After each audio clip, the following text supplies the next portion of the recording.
ಇಲ್ಲಿ ಕೇಂದ್ರ ಸಚಿವರ ಗಮನಕ್ಕೆ ತರಬಹುದಷ್ಟೇ. ಇದರಲ್ಲಿ ಈ ಒಂದು ಕರ್ನಾಟಕದಲ್ಲಿ ನಡೀತಾ ಇರತಕ್ಕಂಥ SIRನ ಪ್ರಕ್ರಿಯೆಗಳೇನಿದೆ, ಈಗಾಗಲೇ ನಮ್ಮ ಕೇಂದ್ರ ಸರ್ಕಾರದ ಮಂತ್ರಿಗಳು, ನಮ್ಮ ಕೊಲಿಗಾಗಿರತಕ್ಕಂಥ ಪ್ರಹ್ಲಾದ್ ಜೋಶಿ ಅವರು ನಿಮ್ಮ ಮುಂದೆ ಸಂಪೂರ್ಣವಾದಂಥ ವಿವರಣೆ ಕೊಟ್ಟಿದ್ದಾರೆ. ಇಲ್ಲಿ ಕೇಂದ್ರ ಸರ್ಕಾರದ ಚುನಾವಣಾ ಆಯೋಗ ಏನಿದೆ ಅದು ಇಂಡಿಪೆಂಡೆಂಟ್ ಬಾಡಿ. ಚುನಾವಣಾ ಆಯೋಗದ ಸದಸ್ಯರನ್ನ ಭೇಟಿ ಮಾಡಿ, ಅಧ್ಯಕ್ಷರನ್ನ ಭೇಟಿ ಮಾಡಿ, ನೆಸಿಟಿ ಬಿದ್ದರೆ ನಾವು ಪ್ರಹ್ಲಾದ್ ಜೋಶಿ ಅವರು, ಶೋಭಾ ಕರಂದ್ಲಾಜೆ ಅವರು ನಾವು ಭೇಟಿ ಮಾಡತಕ್ಕಂಥದ್ದಕ್ಕೆ ಇವತ್ತು ಒಂದು ನಿರ್ಣಯ ಮಾಡಿದ್ದೇವೆ. ನಾವು ಎರಡೂ ಪಕ್ಷಗಳ ಮುಖಂಡರುಗಳು, NDA ಪಾರ್ಟ್ನರ್ಸ್ ಏನಿದ್ದೇವೆ, ಕರ್ನಾಟಕದಲ್ಲಿ ಬಿಜೆಪಿ ಮತ್ತು JDSನ ನಾಯಕರುಗಳೆಲ್ಲ ಜೊತೆಗೂಡಿ ಇವತ್ತು ಕಳೆದ ಒಂದು ವಾರದಿಂದ ನಡೀತಾ ಇರತಕ್ಕಂಥ ಈ ಒಂದು SIRನ ಪ್ರಕ್ರಿಯೆಯಲ್ಲಿ ಪ್ರತಿದಿನ ಮೊದಲನೇ ದಿನದಿಂದಲೇ ಪ್ರಾರಂಭ ಆಗಿರ್ತಕ್ಕಂಥ ಅಕ್ರಮಗಳ ಒಂದು ಪ್ರೋತ್ಸಾಹ ಕೊಡ್ತಕ್ಕಂಥದ್ದಕ್ಕೆ ಈ ಸರ್ಕಾರದಲ್ಲಿ ಇರತಕ್ಕಂಥ ಅಧಿಕಾರಿಗಳು 31 ಜಿಲ್ಲೆಯಲ್ಲಿ ನಡೀತಾ ಇರತಕ್ಕಂಥ ಹಲವಾರು ದಾಖಲೆಗಳೇನಿದೆ, ಅಕ್ರಮವಾಗಿ ಕಾನೂನು ಬಾಹಿರವಾಗಿ ಈ ಒಂದು ಪ್ರಕ್ರಿಯೆ ನಡೆಯತಕ್ಕಂಥದ್ದನ್ನ ಇವತ್ತು ನಾವು ದಾಖಲೆಗಳ ಸಮೇತವೇ ಏನೋ ಒಂದು ಇಲ್ಲಿಯ ಕರ್ನಾಟಕದ ರೆಪ್ರೆಸೆಂಟ್ ಮಾಡತಕ್ಕಂಥ ಚುನಾವಣಾ ಆಯುಕ್ತರಿಗೆ ಕೊಟ್ಟಿದ್ದೇವೆ, CEOಗೆ. ಅವರು ಸಹ ಈಗಾಗಲೇ ಕೇಂದ್ರ ಸರ್ಕಾರಕ್ಕೆ ನಾನು ಎಲ್ಲ ಮಾಹಿತಿ ಕೊಟ್ಟಿದ್ದೇವೆ. ಕೇಂದ್ರ ಸರ್ಕಾರ ಅಲ್ಲ, ಸಾರಿ, ಕೇಂದ್ರದ ಚುನಾವಣಾ ಆಯೋಗದಿಂದಲೂ ಬಹುಶಃ ಇವತ್ತು ಇಬ್ಬರನ್ನ ಡೆಪ್ಯೂಟ್ ಮಾಡಿದ್ದಾರೆ. ಇದರ ಬಗ್ಗೆ ಯಾವ ರೀತಿಯಲ್ಲಿ ಇಲ್ಲಿ ನಡೀತಾ ಇರತಕ್ಕಂಥ ಮಾಹಿತಿಗಳನ್ನು ಪಡಿತಕ್ಕಂಥದ್ದಕ್ಕೆ ಅವ್ರಿಗೆ ಅಸಿಸ್ಟ್ ಮಾಡಲಿಕ್ಕೆ. ಆದರೆ ಇವತ್ತು ಕಳೆದ 5 ದಿವಸಗಳಿಂದ ಪ್ರತಿದಿನ ಮಾಧ್ಯಮದ ಸ್ನೇಹಿತರು ಸಹ ನೀವು ಇಲ್ಲಿ ನಡೀತಾ ಇರತಕ್ಕಂಥ ಈ ಒಂದು ಪ್ರಕ್ರಿಯೆ ನಿಷ್ಪಕ್ಷಪಾತವಾಗಿ ಯಾವುದೇ ರೀತಿಯ ದೋಷವನ್ನ ಇವತ್ತು ಜಾರಿಗೆ ತರತಕ್ಕಂಥದಕ್ಕೆ ಅವಕಾಶ ಕೊಡದೇ ಇರತಕ್ಕಂಥ ರೀತಿಯಲ್ಲಿ ಇವತ್ತು ಕೆಲಸ ಆಗ್ತಿಲ್ಲ ಅಂತಕ್ಕಂಥದ್ದನ್ನ ನೀವು ಸಹ ಈಗೇನು ದಾಖಲೆ ಸಮೇತವೇ ಪ್ರತಿಬಿಂಬಿಸ್ತಾ ಇದ್ದೀರಿ. ಇವತ್ತು ಈ 5 ದಿನಗಳ ಕಾಲ ನಡೆದಿರತಕ್ಕಂಥ ಹಲವಾರು ಅಕ್ರಮಗಳ ಮಾಹಿತಿಗಳನ್ನ, ದಾಖಲೆಗಳನ್ನ, ಪೆನ್ ಡ್ರೈವ್ ಅನ್ನ ಇವತ್ತು ಎರಡೂ ಪಕ್ಷದಲ್ಲಿ ನಾವೇನು ಕಲೆಕ್ಟ್ ಮಾಡಿದ್ದೇವೆ, ಕೊಟ್ಟಿದ್ದೇವೆ ಇವತ್ತು ಚುನಾವಣಾ ಇಲ್ಲಿಯ ಆಯುಕ್ತರಿಗೆ.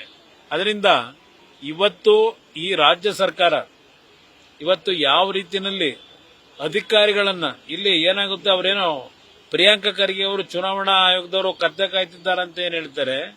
ಚುನಾವಣಾ ಆಯೋಗದವರು ಯಾವ ನಿಯಮಾವಳಿಗಳನ್ನ ಈ ಒಂದು ಪ್ರಕ್ರಿಯೆಯಲ್ಲಿ ಅಳವಡಿಸ್ಕೋಬೇಕು ಅಂತಕ್ಕಂಥ ಗೈಡ್ ಲೈನ್ಸ್ ಏನು ಕೊಟ್ಟಿದ್ದಾರೆ, ಅದೆಲ್ಲವನ್ನ ಗಾಳಿಗೆ ತೂರಿ ಇವತ್ತು ಇಲ್ಲಿ ಇರ್ತಕ್ಕಂಥ ರಾಜ್ಯದ ಅಧಿಕಾರಿಗಳು ಯಾವ ರೀತಿಯಲ್ಲಿ ಸರ್ಕಾರದ ಒಂದು ಖುಷಿ ಪಡಿಸ್ತಕ್ಕಂಥ ರೀತಿಯಲ್ಲಿ ಅಕ್ರಮಗಳನ್ನು ನಡೆಸ್ತಾ ಇದ್ದಾರೆ, ಇದೆಲ್ಲ ಜಗಜ್ಜಾಹಿರವಾಗಿದೆ. ಇವತ್ತು ಕಾಂಗ್ರೆಸ್ನ ನಾಯಕರಿಗೆ ನೈತಿಕತೆ ಏನಿದೆ ಅಂತಕ್ಕಂಥ ಕೇಳ್ತೇನೆ. ಬೇರೆ ರಾಜ್ಯಗಳಲ್ಲಿ ಅದಾಗಿದೆ ಇದಾಗಿದೆ ಅಂತೇಳಿ ಪ್ರತಿನಿತ್ಯ ಕಾಂಗ್ರೆಸ್ನ ಇವರ ಮಹಾನ್ ನಾಯಕರೇನು ಹೇಳ್ತಾರೆ. ಕರ್ನಾಟಕದಲ್ಲಿ ನೀವು ಮಾಡ್ತಿರ್ತಕ್ಕಂಥದ್ದು ಏನಿಲ್ಲ. ನೀವು ನಿಮ್ಮ ರಾಜ್ಯ ಸರ್ಕಾರದ ಅಡಿದಿನಲ್ಲಿರ್ತಕ್ಕಂಥ ಅಧಿಕಾರಿಗಳನ್ನು ದುರುಪಯೋಗ ಪಡಿಸಿ ಅವರಿಂದ ಇವತ್ತು ಅಕ್ರಮಗಳನ್ನೇನು ನಡೆಸ್ತಾ ಇದ್ದೀರಿ, ಅದೆಲ್ಲವನ್ನ ಇವತ್ತು ಏನು ನಾವು ಕಣ್ಣಾರೆ ಕಾಣ್ತಾ ಇದ್ದೇವೆ. ಇದನ್ನು ಸರಿಪಡಿಸಬೇಕು ಅನ್ನೋ ದೃಷ್ಟಿಯಿಂದಲೇ ಎರಡೂ ಪಕ್ಷದ ಮುಖಂಡರುಗಳು ಇವತ್ತು ಭೇಟಿ ಮಾಡಿ ಪುನಃ ಈಗಾಗಲೇ 3 ದಿವಸದಿಂದ ಕೊಡ್ತಾನೆ ಇದ್ದೇವೆ. ಚುನಾವಣಾ ಆಯುಕ್ತರನ್ನ ಭೇಟಿ ಮಾಡಿ ಇವತ್ತು ಸಹ ಆ ಕೆಲಸ ಮಾಡಿದ್ದೇವೆ ಎಲ್ಲ ಎರಡೂ ಪಕ್ಷಗಳ ಮುಖಂಡರು. ಮುಖ್ಯಮಂತ್ರಿಗಳಿಗೆ ಜಾಣ ಕಿವಿಡು ಅಂತಕ್ಕಂಥದ್ದು ನನ್ನ ಅಭಿಪ್ರಾಯ. ಪಾಪ ಹೇಳಿದ್ದಾರೆ ವಿರೋಧ ಪಕ್ಷಗಳು ಟೀಕೆ ಮಾಡಕ್ಕೆ ಇರೋದು ಅಂತ.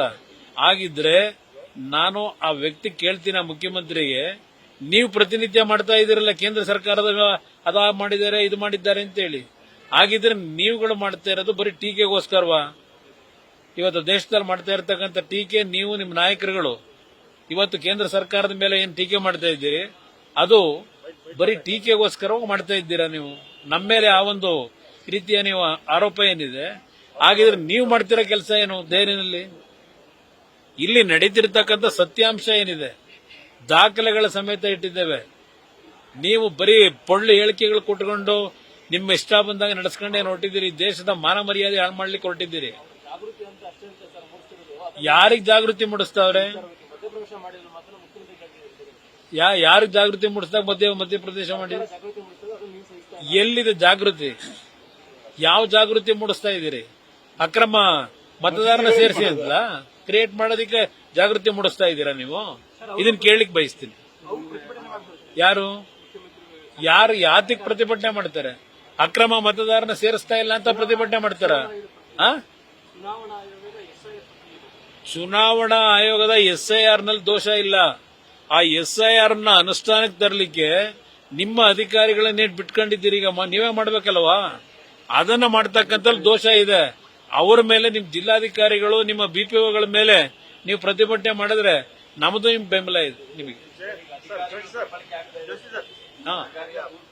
ಪ್ರಿಯಾಂಕ್ ಖರ್ಗೆ ಅವರು ಈಗ ಒಂದು ಮಾತು ಹೇಳಿದ್ದಾರೆ, ಮುಂದೆ RSS ಪಥಸಂಚಲನಕ್ಕೆ ಅನುಮತಿ ಕಡ್ಡಾಯ ಅಂತ ಹೇಳಿದ್ದಾರೆ. ಅದೆಲ್ಲ ಚರ್ಚೆ ಇಲ್ಲಿ ಬೇಡ, ಬನ್ನಿ. ಅದ್ರ ಬಗ್ಗೆ ಈಗ ನಾವು ಚರ್ಚೆಯನ್ನ ಮಾಡೋದಿಲ್ಲ ಮತ್ತು ಅದಕ್ಕೆ ಉತ್ತರ ಕೊಡೋ ಅಗತ್ಯನೂ ಇಲ್ಲ. ನ್ಯೂಸ್ ಫಸ್ಟ್ ನಿರ್ಭೀತಿಯಿಂದ ನಿಮ್ಮ ಪರವಾಗಿ.